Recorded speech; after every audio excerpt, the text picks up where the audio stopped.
बहुत समय पहले एक युवा मॉन्क एक छोटे से मठ में रह रहा था जो इस जंगल में स्थित था और एक छोटी सी झील के पास था। मठ में कुछ वरिष्ठ मॉन्क रहते थे, जबकि बाकी नए लोग थे और उन्हें अभी भी बहुत कुछ सीखना था।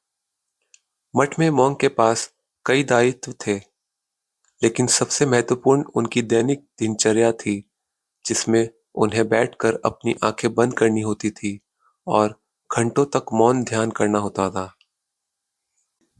प्रत्येक ध्यान के बाद उन्हें अपने गुरु को अपनी प्रगति की रिपोर्ट करनी होती थी।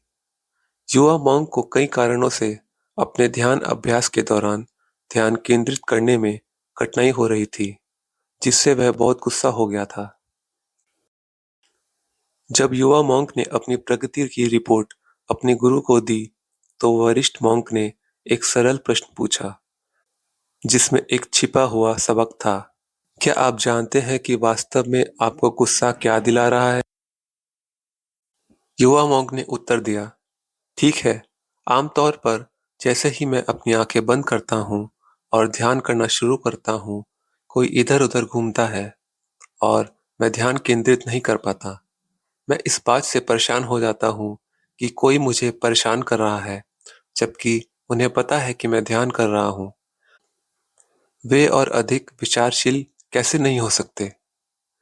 फिर जब मैं अपनी आंखें बंद करता हूँ और ध्यान केंद्रित करने की कोशिश करता हूँ, तो एक बिल्ली या कोई छोटा जानवर मेरे पास से गुजर जाता है और मुझे फिर से परेशान करता है।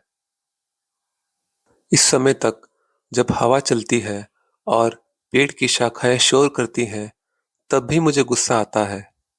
अगर यह पर्याप्त नहीं है, तो पक्षी चहचहाते रहते हैं और मुझे इस जगह पर कोई शांति नहीं मिलती। बड़े मॉन्क ने अपने शिष्य से कहा, मैं देख रहा हूँ कि तुम हर व्यवधान के साथ क्रोधित होते जा रहे हो। यह ध्यान करते समय तुम्हारे उद्देश्य के बिल्कुल विपरीत है।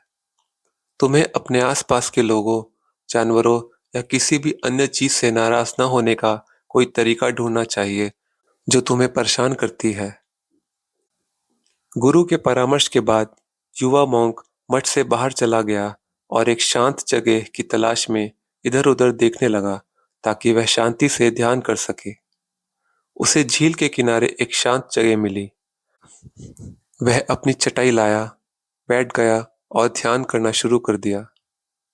लेकिन जल्द ही पक्षियों का एक झुंड झील में उतर आया, जहां मॉन्क ध्यान कर रहा था। उनका शोर सुनकर मॉन्क ने अपनी आंखें खोली और देखा कि क्या हो रहा है। हालांकि झील का किनारा मठ की तुलना में शांत था, फिर भी ऐसी चीजें थी जो उसकी शांति को भंग कर सकती थी और वह फिर से क्रोधित हो गया।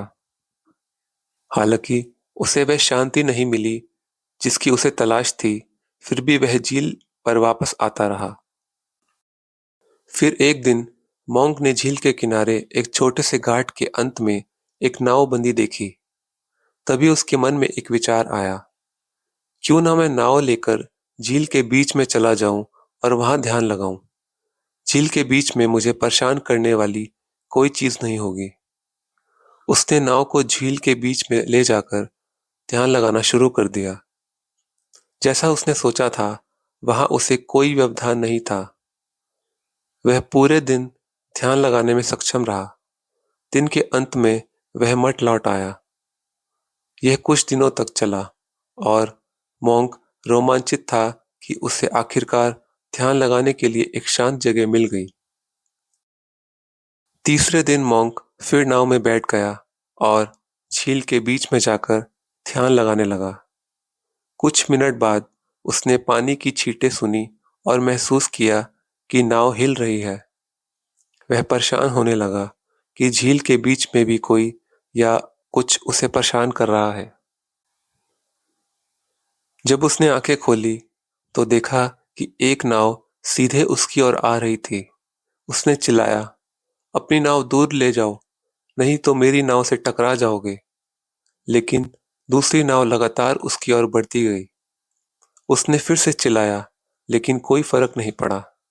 आखिरकार दूसरी नाव ने उसकी नाव को टक्कर मार दी। अब वह क्रोधित हो गया। उसने चिल्लाते हुए कहा, तुम कौन हो और इस विशाल झील के बीच में मेरी नाव को क्यों टक्कर मारी? लेकिन कोई जवाब नहीं मिला। अचरज में पड़कर जब उसने देखा तो पाया कि दूसरी नाव में कोई नहीं था। वह खाली नाव थी जो हवा में बहकर उसकी नाव से टकरा गई थी। उस पल मॉन्क का गुस्सा शांत हो गया। यह सिर्फ एक खाली नाव थी। गुस्सा करने के लिए कोई नहीं था। तभी उसे अपने गुरु का सवाल याद आया, क्या तुम जानते हो कि वास्तव में तुम्हें किस बात पर गुस्सा आ रहा है? उसने सोचा, यह लोग, परिस्थितियां या बाहरी घटनाएं नहीं है। यह तो मेरी अपनी प्रतिक्रिया है जो मेरे गुस्से का कारण बनती है। हर व्यक्ति या परिस्थिति जो मुझे परेशान करती है, वह भी एक खाली नाव की तरह ही है। उनमें मेरी प्रतिक्रिया के बिना मुझे क्रोधित करने की कोई शक्ति नहीं है। मॉन्क ने शांत मन से नाव को किनारे पर लौटाया और मठ में वापस आ गया। अब वह अन्य मॉन्क्स के साथ ध्यान करने लगा। चारों ओर अभी भी शोर और व्यवधान थे, लेकिन मॉन्क ने उन्हें खाली नाव के रूप में देखा और शांति से ध्यान करता रहा। जब बड़े मॉन्क ने उसके व्यवहार में यह बदलाव देखा तो उन्होंने कहा, मैं देखता हूं कि तुमने आखिरकार यह समझ लिया है कि वास्तव में तुम्हें गुस्सा क्यों आता था और अब तुमने अपने गुस्से पर काबू पा लिया है। इस कहानी से हमें यह प्रेरणा मिलती है कि जीवन में कोई भी परिस्थिति अपने आप हमें क्रोध या दुख नहीं देती। हमारी प्रतिक्रिया ही इन भावनाओं का कारण होती है। यदि हम अपने मन को शांत रखें और हर स्थिति को खाली नाव की तरह देखें, तो हम आंतरिक शांति और सच्चा सुख प्राप्त कर सकते हैं। अगर आपको ये कहानी पसंद आई, इस वीडियो को लाइक और शेयर ज़रूर करें और इस चैनल को सब्सक्राइब करें। हमें बहुत प्रेरणा मिलेगी। धन्यवाद।